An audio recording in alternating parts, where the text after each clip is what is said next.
Hello fellow sim racing and driving game enthusiasts, Todd Bettenhausen here, continuing with my video review series of the new Fanatec ClubSport wheel, base, rims, and ClubSport V2 pedals. This is brand new equipment, it's not released for sale yet, so please keep in mind what you're seeing here may differ slightly from what's actually offered for sale here shortly when Fanatec does release this gear.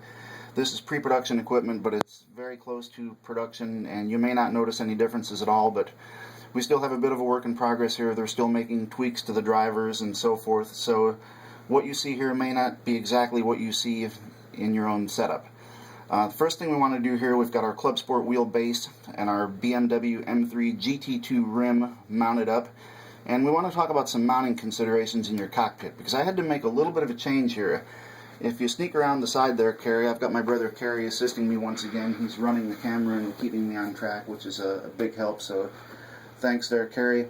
You can see that the steering axis on this wheel is lower than most wheels, which means it's closer to the tabletop. The wheel felt too low. I had to raise my PC and wheel shelf up to get things to feel just right. And we're going to talk about this rim just a little bit because this is something special. It's a licensed BMW replica. It's the same materials and the same dimensions as the actual M3 GT2 car rim, and when you use this it doesn't feel like a piece of sim racing equipment at all.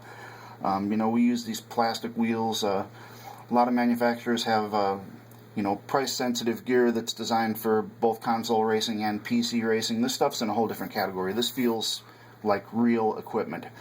One unique thing about this wheel is that it does feature a quick release. That's another enhancement from the ClubSport Elite to the ClubSport wheel. The ClubSport Elite's for PS3, Xbox 360 and PC. This is just for PlayStation 3 and PC. So we've got our Formula rim here also. This is for open wheel Formula cars. It doesn't have all the controls that a Formula 1 rim has, but we do have with this equipment the ability to quick release our wheels. This is a proprietary connector. Again, it's not the same as a real race car. It has electrical connections inside. They can be hot swapped, which is very nice. The wheel will retain its settings when you change rims. This is something that people have been wanting for a long time, so here it is. So let's go ahead and take a quick look at the quick release mechanism. Just like a real race car, when you pull the collar back, that releases the mechanism so that at that point you can pull the wheel off. So we'll look at the back side of the GT2 rim quickly. Nice healthy paddle shifters. They're angle and distance adjustable. Really refined looking piece of hardware here. So to put the wheel back on, just the reverse of the procedure. You line up the slot, pull the collar back,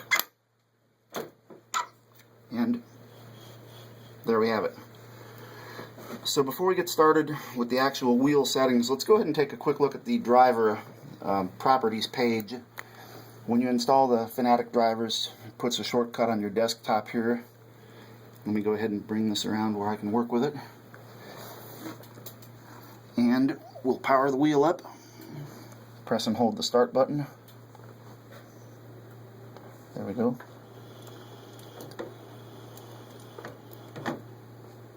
You can see the firmware versions for both the base and the rim were displayed there. And we now have our driver properties page. It'll picture the rim that you have installed here. It'll show all your buttons, and it'll allow you to test several settings. First, we can see the steering position indication in both raw data and degrees. You can see how your steering axis is mapped out. The optical encoder for this wheel is on the steering shaft. It's very, very precise in its readout. Degrees and raw data. We have a rev light test. Let Kerry bring the camera down. You can see there's our shift lights. We also have a force feedback test. And you can see that this wheel packs a punch. We have a vibration test. These rims do have two vibration motors in them. They can be either controlled by the pedals where you set your braking threshold, which we'll show in a moment when we get down into the tuning menu settings, or it can respond to engine vibration. You have to have ClubSport or ClubSport V2 pedals connected to the wheel, not directly to your PC, in order to have that linkage between brake feedback and the rim. Also, we have our D-pad here under the right thumb. You can see the arrow indications: up, down, right, and left. Again, up, down, right, and left. We also have an analog joystick under the left thumb. You can see the two bar graphs here. We've got our X and Y. And we have, to the right of that indication, the rotary encoder under the right hand. Notice that not only is it a D-pad, and you can push both these to select them, but you can rotate this. And you can see the blue flashing indicating rotation both to the left and the right. We also have a gear display. I can't show that. I don't have a shifter connected here. And also inside of our driver page we have a settings tab. That shows where your wheel rotation is set and also your damping force where it's set. You can combine your pedal axes, but that means that if you push the gas down, the brake will be reduced and vice versa. That's something that you only want to set if your game doesn't recognize separate pedals. So there's a quick look down inside the driver properties. So now let's get to the wheel itself and talk about the tuning menu settings. I'm going to go ahead and put my gloves on here to show that this stuff can be worked nicely with gloves. I've started wearing sim racing apparel when testing this because I just want the Alcantara to stay nice for a long time. So these gloves come from FastTrackSims.com. That's Mark Lutz, iRacing member. Ordered these up from him. I also have the shoes, if you want to slide around and show those. These are really nice. They're very thin. They have a stiff sole. No problem working the pedals with them. Takes a little bit of getting used to, but they work well. Let's come back to that driver properties page for just a quick second. I didn't show the pedal axes. That driver page does show the pedal axes as well, so let's go ahead and do that real quick before we move on.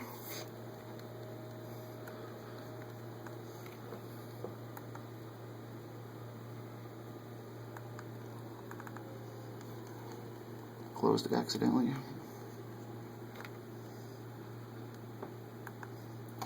Okay, now let me get this up where we can get a good look at it.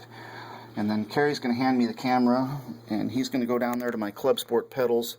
The pedals are connected to the wheel right now, but I haven't installed them in my cockpit yet, so we'll get to that when we do the performance testing. But you can see the ClubSport V2 pedals there. These feature an improved clutch mechanism that feels like a real clutch. It feels like it releases. You have a hydraulic damping on the brakes to make them feel more like a hydraulic system. It's basically an RC car shock absorber where you can change the spring preload and the oil. So you can do a lot of neat things with these pedals. So let me go ahead and I'm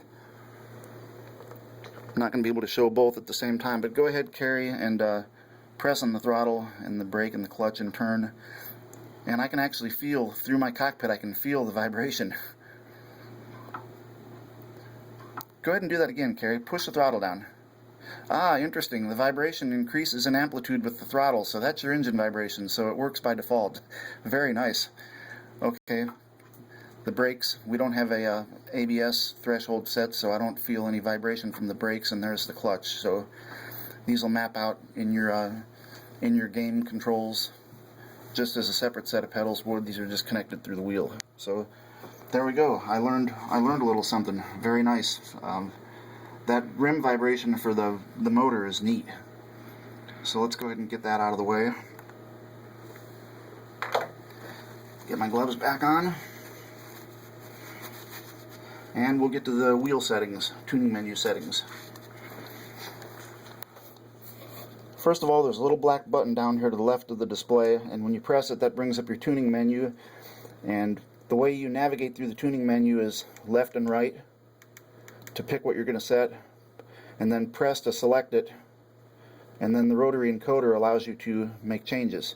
So S1 through S5 are presets. You can actually set up 5 different combinations of wheel settings Depending on the car, perhaps they could be game specific. If you play more than one different simulator, you might have one set of settings for iRacing and another one for, say, Gran Turismo 5 or something.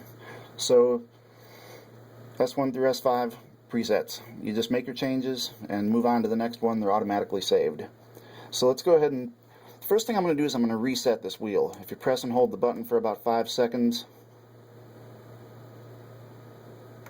there we go.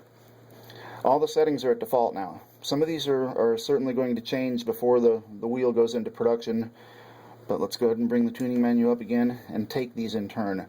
The first setting you're going to come to is sensitivity.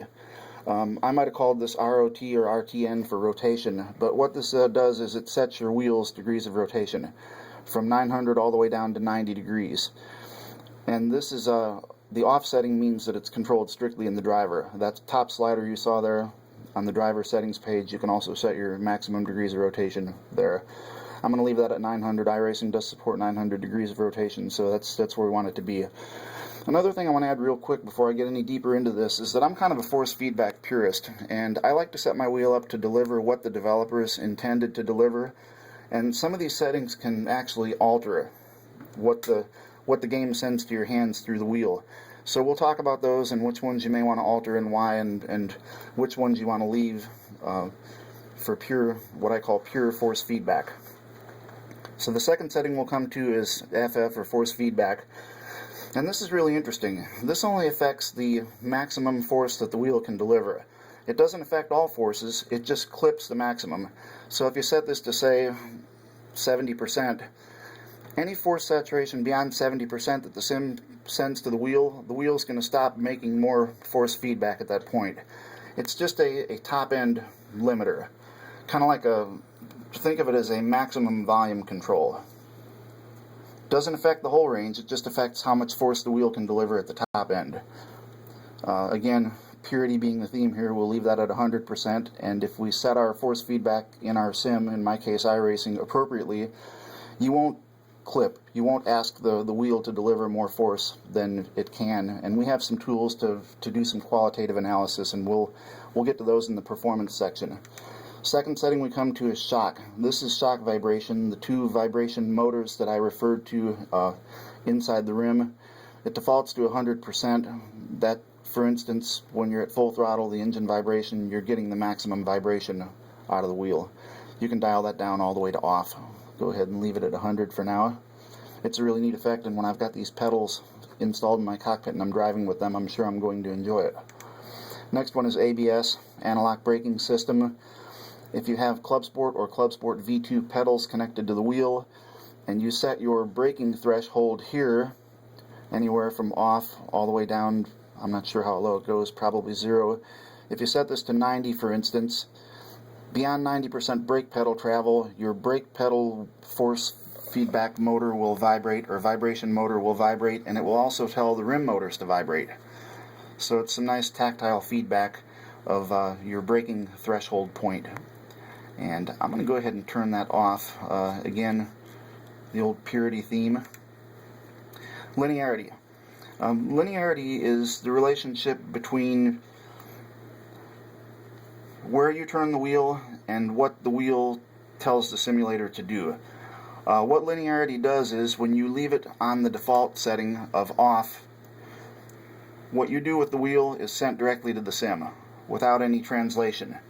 As you dial the linearity setting up, it actually makes the wheel less responsive near center and then increasingly responsive the more you turn it. It's a way to, I guess you could say, calm down the center area of the wheel if your car tends to be twitchy. Again, purity, I've had no problems with iRacing, so I'm going to leave that off. DEA, dead zone. You can actually program a non-responsive dead zone near the center of the wheel. So if we select that one, right now it's off. You can set it from 0 to 100, or I guess from 10 to 100, and off. If you set that to 100, you're going to have about 20 degrees of dead zone to either side of straight with your wheel. Again, no problems at all in iRacing. In fact, I can take my hands off this wheel at speed, and it doesn't go into a self-induced oscillation and a crash like nearly every other wheel I've ever tried does. so I go ahead and leave linearity off as well. DRI is drift mode. Fanatec wheels have had this for a while now. This one is no exception. Drift mode is a setting which varies from -3 through off to +3. And when you go into the negative range, the wheel actually fights back, and I can feel it. There's just a little bit of drag against my movements, and you can probably hear it just a little bit too. Off, the only thing I'm feeling is the mechanical resistance of the wheel, which is very little. I can feel the parts inside the wheel moving. If I turn it to +3, the wheel is actually helping me now. It feels very loose. It's a very pronounced effect, and I can see where this could be very valuable to dialing in the driving feel that you want.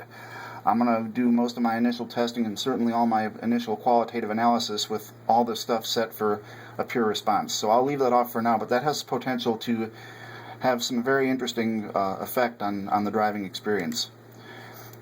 This is interesting. FOR, forces. This is different than the FF or force feedback setting that I showed you earlier, which just limited the top range of how much force the wheel could output. This one is like a volume control for the wheel. If you have a simulator that produces very low force output and you want to turn the entire wheel up, you can go ahead, and the default is 100, which is direct response. You can dial this thing all the way up to 400, which amplifies the forces 4 times. You can also dial it below 100 to completely off, no force feedback at all. So this is a way to actually scale the output of the wheel to the instruction that the simulator is sending.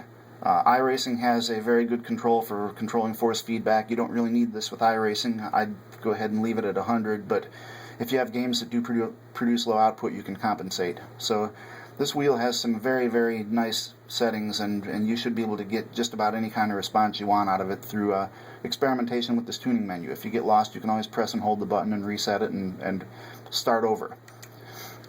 Spring effect.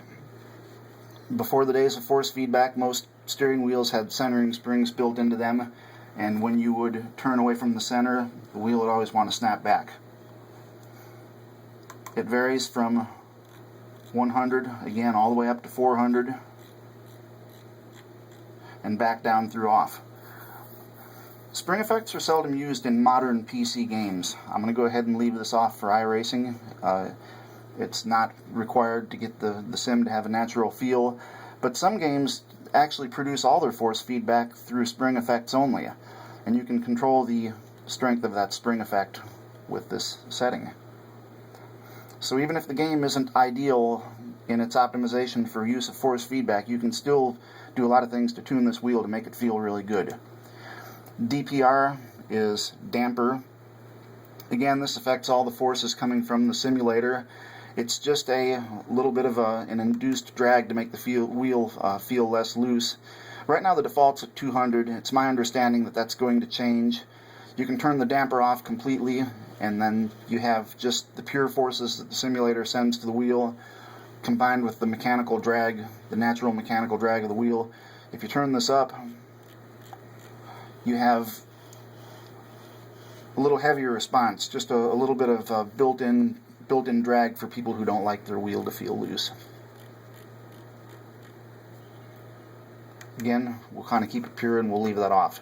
So there's a look down inside all the settings in the tuning menu. So you can see that you can do a whole lot here with this wheel to get it to feel exactly the way you want it to feel. I think that about covers it for this installment in my series. If I've left anything out, now's your chance to speak up, Carrie. Did we cover anything yesterday that I may not have covered today? No, I think we got it all. Okay, that's about it. Be glad to answer any questions in the YouTube comments section or in the hardware subforum at iRacing.com.